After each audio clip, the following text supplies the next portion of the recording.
can record it. Yeah, we can record it. Uh, Thank you. So I'm here starting the presentation now. Thank you, Okay. Triple S, for giving me this opportunity. The theme is India.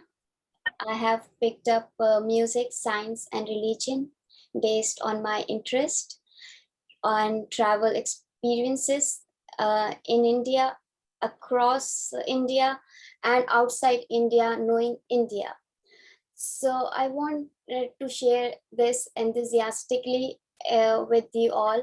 And since my background is more with computer, with electrical, and I have worked in power plants for quite a very long time.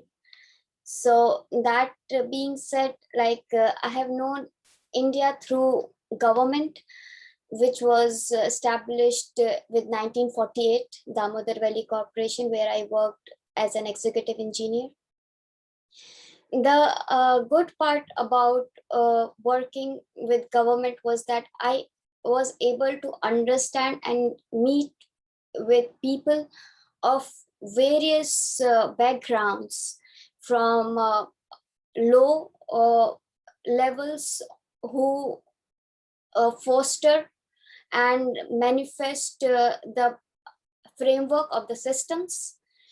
And more than that, I have also understood that if we go higher, how India is basically so incorporated into the each and every walks of life. It's very unlike America and very like America in many ways in terms of diversity and inclusion of religion that we have here. So I really find very fascinating how America celebrates the different cultures. FIU celebrates different spirits, different countries, and on similar lines, they also basically thread the very fabric of a peace and harmony through this.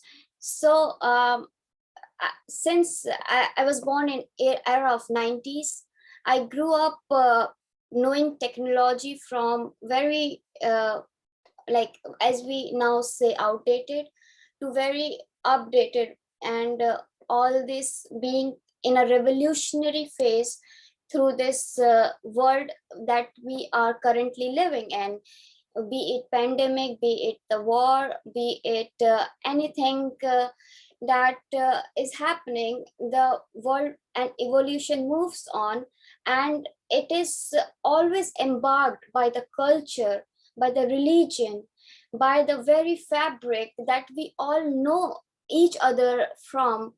And I'm a very proud citizen of my country, and today my name is Sweta Gupta, and I'm here to present the my country, and the very theme that connects me. And thank you for joining us, everybody, into this theme.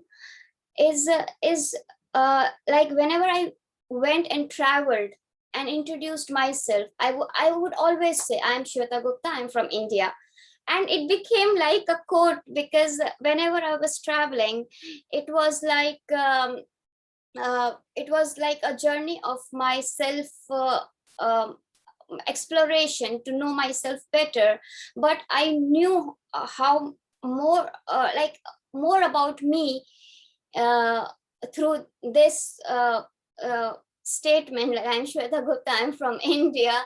And I'm very proud to always say that even though my country manifests with a lot of problems, but still it's a very beautiful paradise I have lived. So coming next is quantum leap on fabric of religion.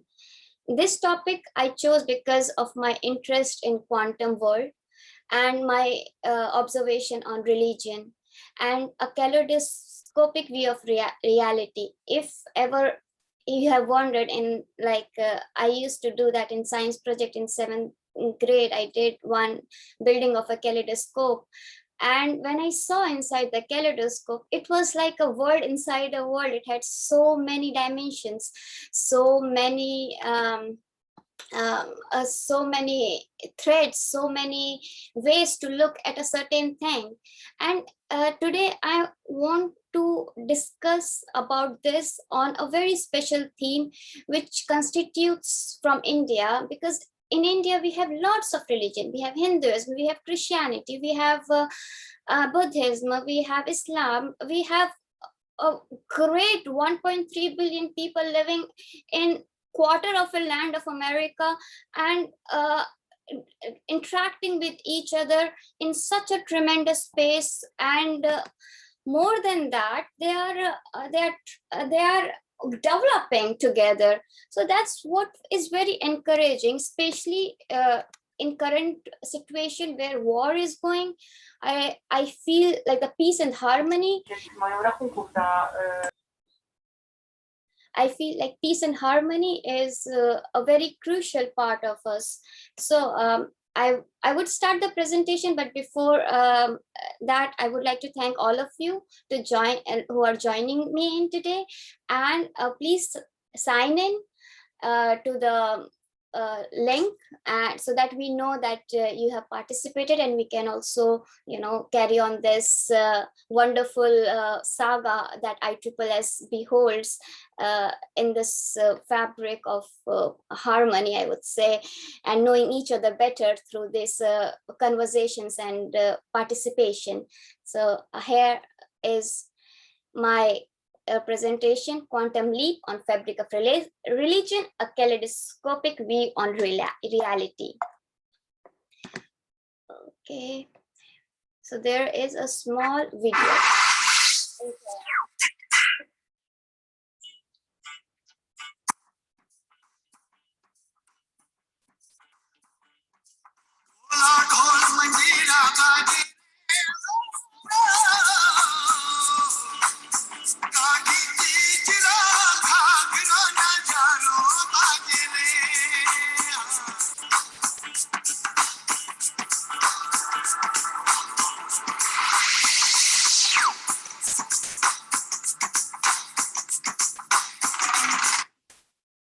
So I know why this video, but this is a very famous Bollywood song, and I put it in just to create a fabric and to understand science, how we understand science.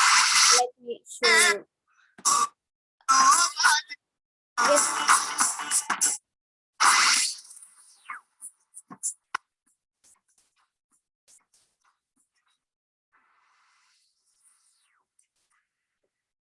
Oh my God, I can't stop it. Okay, here we go.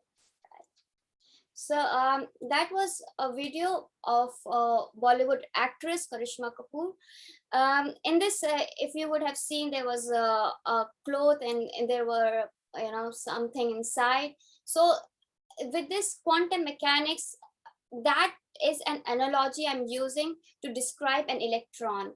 Electron is like that. You do not know where it is. It's like a wave. It has both a nature of an ocean and a nature of a particle with which you understand. But to understand better, the electron has always been a mystery, and has always been an encouragement for many physicists to explore. And not only just the physicists, but the people who are embracing religion are also a very integral part of this. So how is this an integral part of quantum world?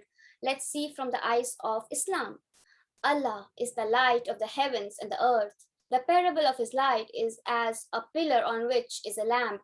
The lamp is in a glass. The glass is like a brilliant planet, lit from a blessed olive tree, neither eastern nor western, the olive oil whereof would almost glow forth, though fire touch it not, light upon light. Now, I know when you hear these things, there are many thoughts that would run in each of your minds. Light upon light, what is saying olive oil.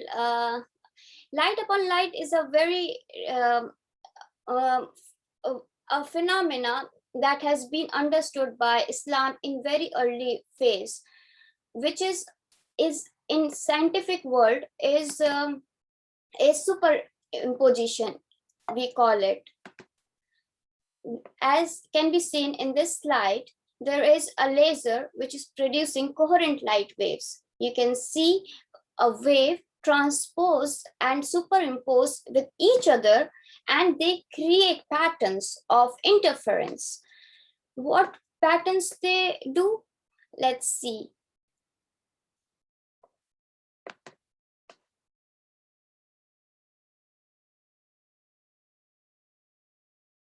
It's a double slit experiment. O, dobro.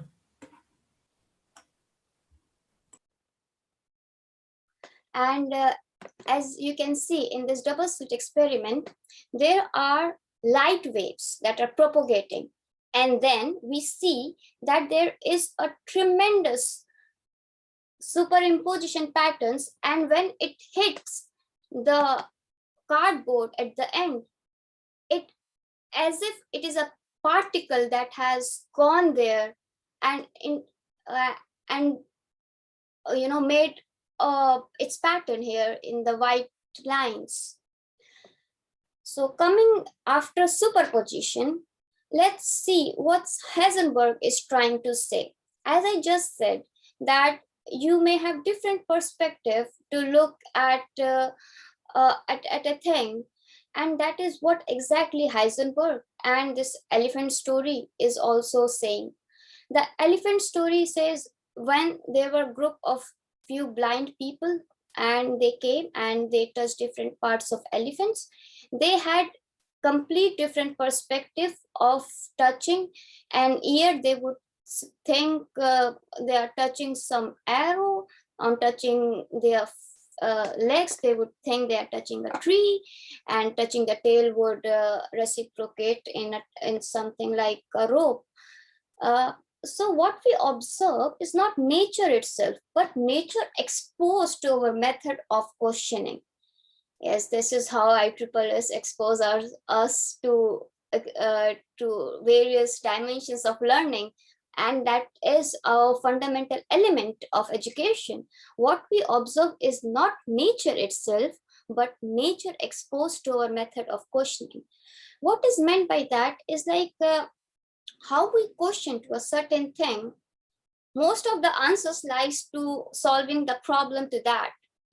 On one of my interactions in the class, I found that our questioning is all how we want to see the world as. Like we think time is an increasing cycle, right? But who said, like we are saying 1975 was past and 2050 would be future. But this is our way of timelining things. It could be a reversal as well. Who knows? It's just how we observe things that makes it very interesting. So now let's do some Buddhism action into this quantum world. All that we are is the result of what we have thought. The mind is everything. I think most of us will agree on that. That is true. Every person who has been indulged into this thought would agree that mind is the central essence of what we think. I'm 87 pounds. I do not can do many things, but I do things because of my mind, and have observed that it is just the mind and the spirit that makes things possible. And that I strongly believe in Buddhism, and one of its teaching is all that we are is the result of what we have thought. The mind is everything. And Max Planck, founder of quantum physics, we must assume behind this force the existence of a conscious and intelligent mind. This mind is the matrix of all matter. But wait, there is going to be some controversy maybe. Let's see. Check this video. Ants, I'm going to man. 2 tins of the usual, Professor. Indeed. And I would like you to meet my good friend and thorn in my scientific side, Dr. Niels Bohr. Hello, an honor to meet you, sir. Ants, are you familiar with Heisenberg's uncertainty principle? I can't say that I am, Professor. It states that the more accurately we measure the velocity of a particle, the less accurately we can measure its position in space. So you know exactly how fast the thing is going? Yes, but if we do, we cannot also know where that thing is. Does that sound logical to you? No, sir. Of course not. And according to my esteemed colleague, the particle does not exist at all until we observe it. That makes absolutely no sense to me. Exactly. Thank you, Ernst. Shall we stop by your butcher's as well? Perhaps he has an opinion on the matter. Ah, very amusing. Albert, the uncertainty principle works. It functions. And it allows us to make use of the quantum world. The goal of scientific pursuit should not be merely to make use of the world around us. It should be to understand it fundamentally, no matter what use it might have.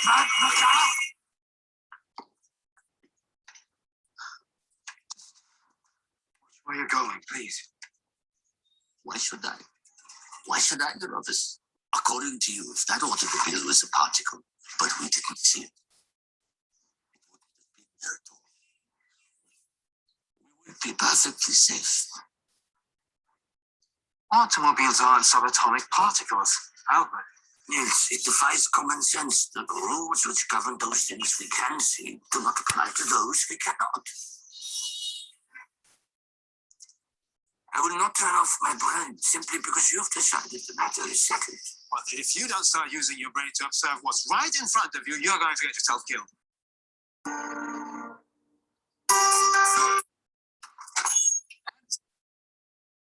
Okay, so here Einstein was saying it does not exist if we do not observe it. Maybe he would have been killed if he did not observe, or his partner did not. But it is somewhere his thought and very much emphasis that God does not play dice, and many other similar philosophies that he held. And one that strikes is reality itself arises and returns from sheer emptiness. A common thing that is also in Buddhism. What it is saying, there is no place in this kind of physics both for field and matter. For field is the only reality. So he's saying mass does not exist. Now all of us who are sitting are conscious right now. What? Mass does not exist? Then what is that we are holding? The phone I'm holding, what is this? It's not mass. It's the gravity that makes it a mass. Something like that Einstein emphasized. And for him, the field, the electromagnetic waves were held a very integral place. As you can see, matter can therefore be regarded as being constituted by the regions of space in which the field is extremely intense. As you can see this glass of water, you can see like the field that he's referring to is the closeness of the particles that constitute it, as a matter, basically. So for him, it is the field that is basically everything. Now coming to Hinduism, we have seen Islam, how Islam prophesied about superposition. Buddhism, how it said about mind, Max Planck, and was also confirming. Now the third element, very integral to the India, is Hinduism. Hinduism is a very sacred religion and a very widely followed in Indian culture. We have very strange beliefs and superstitions. We have idols of gods we worship profusely. Religion in India has a very special place in hearts of people. It combines people. It eradicates a lot of hesitance that people go through when they come and join in place of worship, basically, be it in a church or be it in a temple. And Buddhism do it through meditation, a very strong vibe they create through their way of going through the process. Hinduism in itself is a very beautiful religion, and through this today we are going to understand quantum world. The idea of existence as underpinning to reality is very much part of the Hindu philosophy. And the other part is, at the deeper level, there are 3 levels. Asti, Bhati, Priya, means existence, consciousness, and bliss. So in like when I was having my education, I was educated till 8th grade in Sanskrit. And Sanskrit is a very strong and powerful language for the Vedas. The Hindu Vedas have a very, you can say, protected version, because we have not transformed it very much, but kept the teachings very alive. So the things that were being there are still very intact. If you visit deeper regions of India where culture is and religion is like to the max, they are having a high level of devotion. There are sacred pilgrimages and which people do take part in actively, and they are very beautiful. And the next thing that is very central in modern physics, quantum is telling us the reality you see is nothing but existing quivering, producing creation. So it is basically what Einstein was saying. It's just the field that is producing mass, I guess.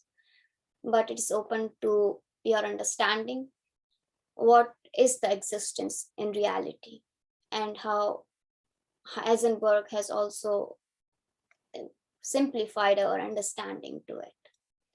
Maya. Everybody in India would know this word, I guess, because Maya is a very like a name for a woman, they name, and Maya in English would mean it's a mirage, you can say. There's an appearance which cannot be explained. It is something much deeper. There is a permanent disjoint. If you believe in theistic Hinduism, means the idea of supreme personality, Vishnu or Shiva, then you say God set us into motion, just like the Abrahamic tradition. This is one approach. Okay, this is like a personality oriented approach. It doesn't fit with science. The principle-oriented Hinduism says 3 things unfold for creation to come to being. The 3 things that unfold, stretch its arm, and creation comes into being are called Desh, Kal, Nimit. Desh means space, Kal means time, Nimit means causality, cause and effect.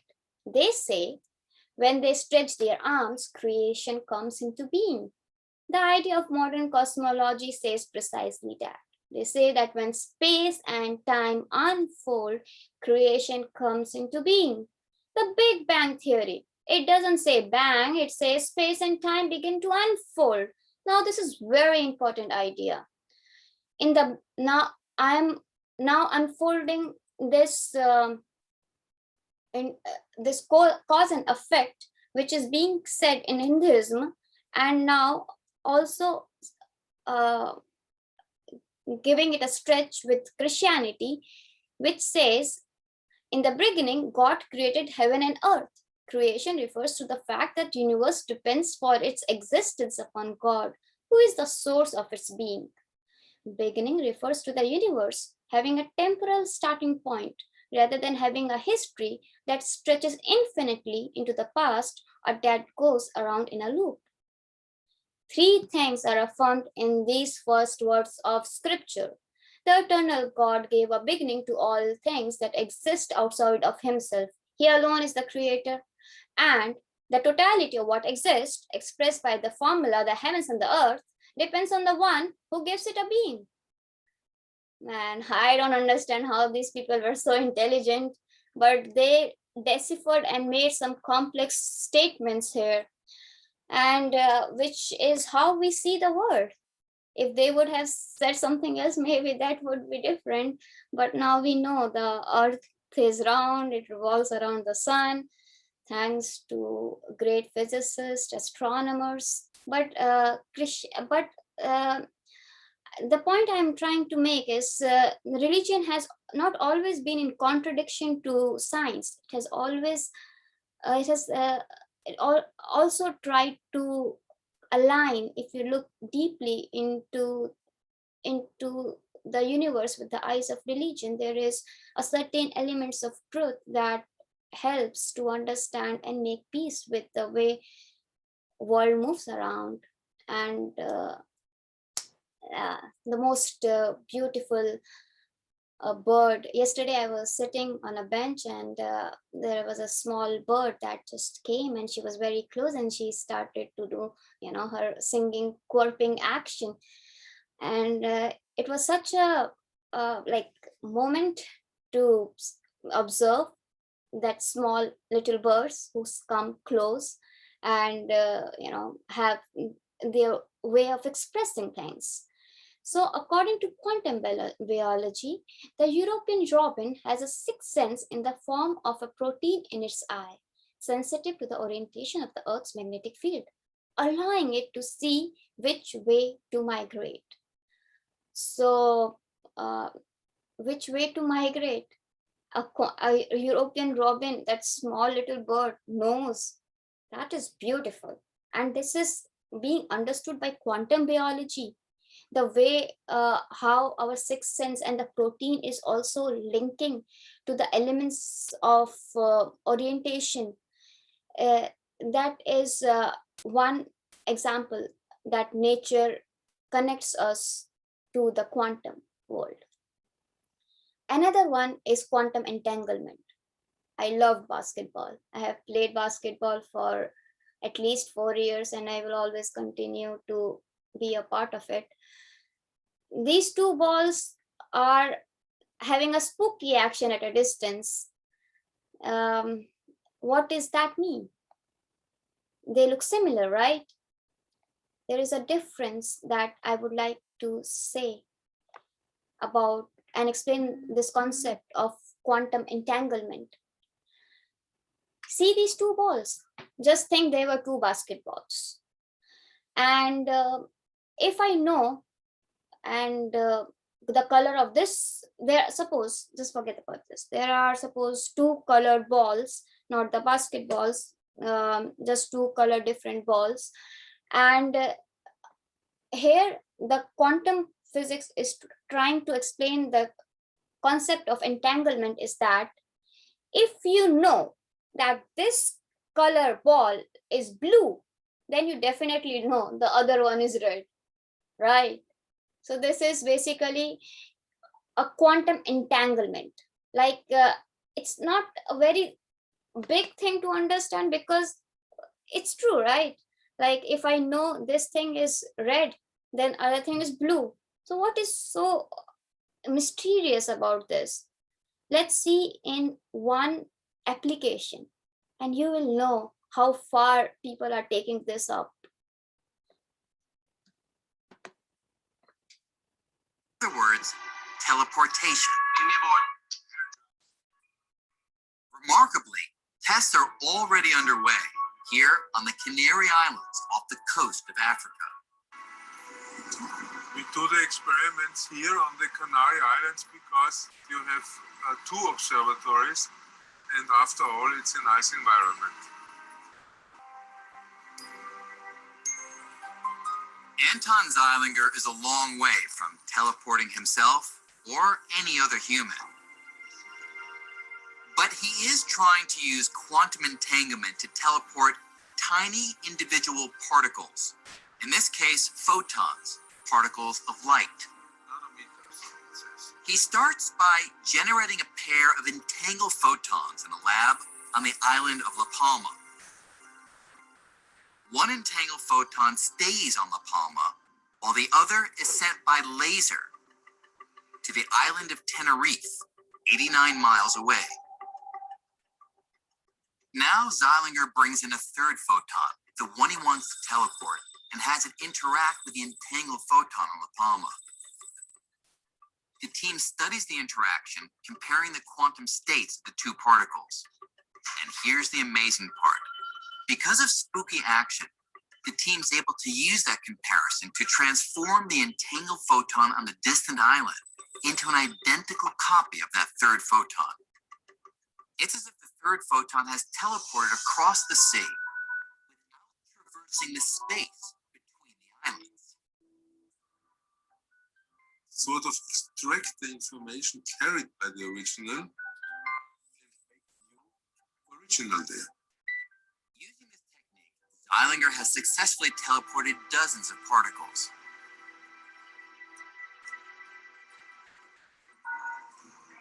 But could this go even further? Since we're made of particles, could this process make human teleportation possible one day?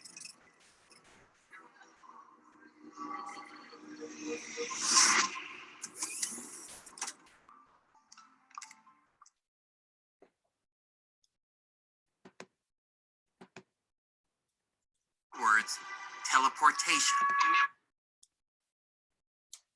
So that was pretty much the last of the slides.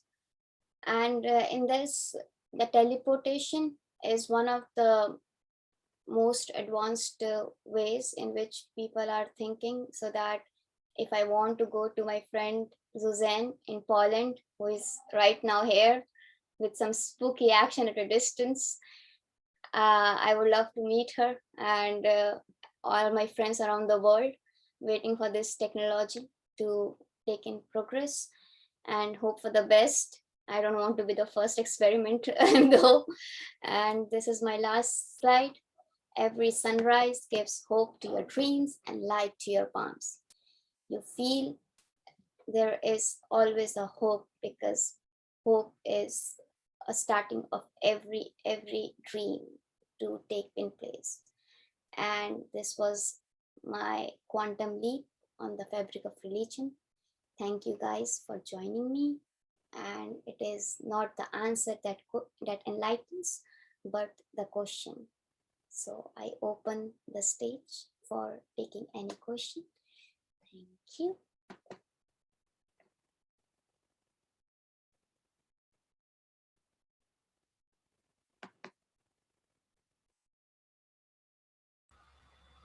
Thanks for the presentation. Hi, thank you.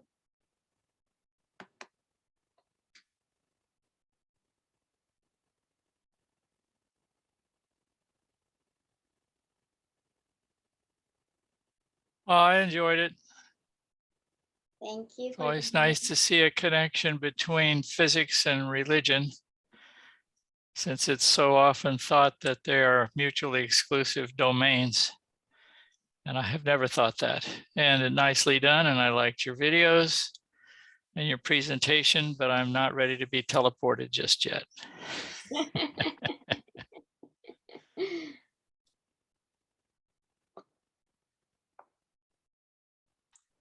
Yeah, great presentation.